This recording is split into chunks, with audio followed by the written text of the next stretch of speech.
절부함의 설화와 명기 홍랑의 애정 비화. 김삿갓이 함관령을 고생스럽게 넘어 홍원읍에 도착한 것은 그날 석양 무렵이었다. 이름 모를 조그만 남자에서 신세를 지며 홍원 구경을 하였다. 김삿갓은 홍원에 전해져 내려오는 명기 홍랑과 절부 우화의 인정과 화에 마음이 끌렸다.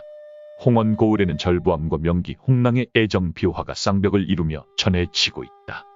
홍원 땅의 동해 바다와 연접되는 송령만 장흥리의 바닷가, 깎아 지른 절벽 위에 절부함이라는 바위가 있다.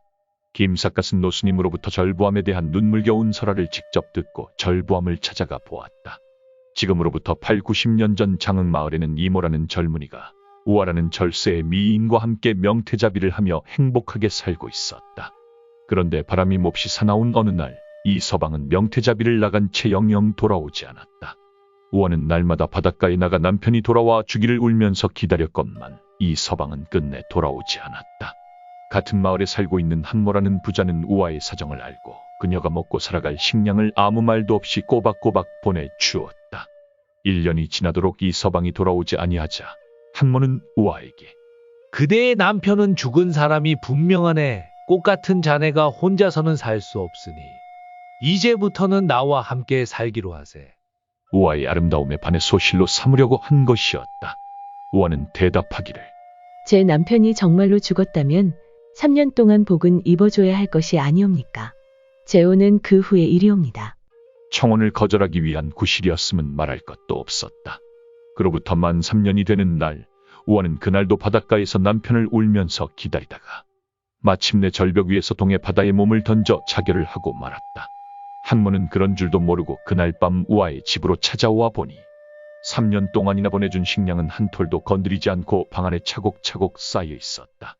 게다가 우화는 남편이 집을 나간 지만 3년째 되는 바로 그날에 절벽 위에서 떨어져 자결을 했다는 것이 아닌가. 홍원 사람들은 그러한 사실을 알게 되자 우화가 떨어져 죽은 바위를 절부함이라 부르고 절부함이 있는 그 산의 이름을 사랑산, 즉 남편을 그리워하는 산이라고 산 이름조차 고쳐 부르게 되었다는 것이었다. 김삿갓은 절부함 위에서 동해 바다의 푸른 물결을 바라보며 우화의 애절한 고혼을 말없이 위무해 주었다. 또 하나의 애정 비화가 있으니 그 이야기의 주인공은 홍원 태생인 명기 홍랑이었다. 홍랑이 경성에서 기생 노릇을 하고 있을 때 3당 시인의 한 사람이었던 고죽 최경창은 함경 평사로 경성에 부임해 오자 홍랑을 뜨겁게 사랑하게 되었다. 그는 홍랑의 청초한 성품과 뛰어난 재기를 뜨겁게 사랑하게 되었고 홍랑은 홍랑대로 최경창의 고매한 인격과 활달한 기기를 진심으로 존경해 왔었다. 그런데 호사다마라고 할까, 최경창이 한양으로 떠나가게 되자 두 사람은 다시 만날 것을 철석같이 기약하였다. 그리고 홍랑은 최경창을 배웅하기 위해 경성에서 자기 고향인 홍원까지 따라왔었다. 그리하여 함관령 고개 위에서 마지막 작별을 나누게 되자 홍랑은 그리운 사람에게 버들가지 하나를 꺾어 올리며 다음과 같은 시조를 읊어보였다. 밑버들 가려 꺾어 님의 손에 보내노니 주무시는 창밖에 심어 두고 보소서. 밤비에 새잎 곧 나거든 나인 줄로 여기소서. 최경창은 그 시조를 듣자 이별의 비애로 가슴이 메어져 오는 것만 같았다. 홍랑의 눈물겨운 슬픔이 너무도 애절하고 가슴을 찔렀기 때문이었다.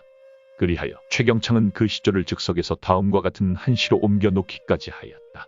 절양유기어 천리인 위하시문정전종 수지일하 신생엽 초최수미시 접신 최경창은 애끓는 심정으로 말없이 바라보며 유란을 주노라. 오늘 하늘 끝으로 떠나고 나면 언제 돌아오리. 함관령 옛 노래를 부르지 말라. 지금도 굳은 비구름에 첩첩청산이 어둡구나. 상간맥맥 증유란 차거천의 기일환 막창암관 구시고 지금 문후 암청산 하고 화답하였다. 홍랑은 그날로 기적에서 물러나 한양에서 좋은 기별이 오기만 기다리고 있었다. 그런데 이듬해 봄에 들으니 최경창은 병으로 누워있다는 소식이 아닌가. 홍랑은 그 소식을 듣자 그날로 길을 떠나 밤낮 일에 만에 한양에 당도하여 병 구안에 정성을 다해 주었다.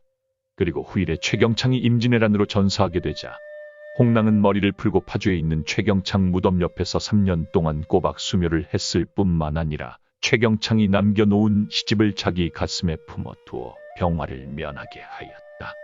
그러기에 최씨 문중에서는 홍랑의 충절에 크게 감동되어 홍랑이 죽은 뒤에는 그 시체를 최경창의 무덤 옆에 묻어 주기까지 하였다. 그래서 홍랑의 무덤은 그녀가 죽은 지 500년 가까운 오늘날에도 어엿하게 파주 땅에 최경창과 나란히 모셔져 있는 것이다.